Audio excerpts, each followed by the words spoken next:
Dr. Darien is here with us, and some positive numbers to talk about Great today numbers, yeah. with drug overdoses. They fell by more than 17%. So this is a quote from one of the domestic policy advisors near a tandem from the White House. This is the highest or the largest reduction ever recorded, representing 500,000 fewer American deaths secondary to opiates. We talk about fentanyl all the time.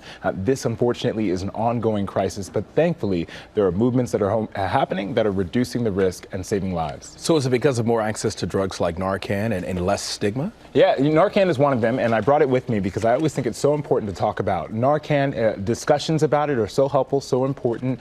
Since 2023, which is when we recorded these differences in deaths, Narcan had become available. Narcan also became more accessible. The price dropped by more than 22%.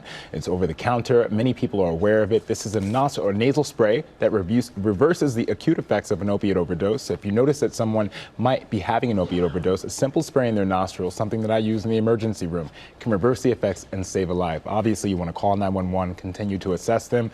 But I think the second part of this is stigma. Having conversations about substance use disorders, helping people understand that this is in fact a disease that requires treatment. And the same way that we talk about blood pressure, diabetes, I think helps people talk about it, which is the first step. They even offer it for free for some places. Yeah. But for people who might have a little hesitation if they see someone in a distress moment, is there any risk of something bad happening if you use Narcan and someone doesn't need it? That's such a great question. A lot of patients and family members will be terrified to use something like this. There's very little risk. If someone is not responding to you, I always say it's better safe than sorry. I would use this and then act. Use this, spray it in their nostril, continue to assess them, call 911. If you have any suspicion, this is going to benefit them. Time matters.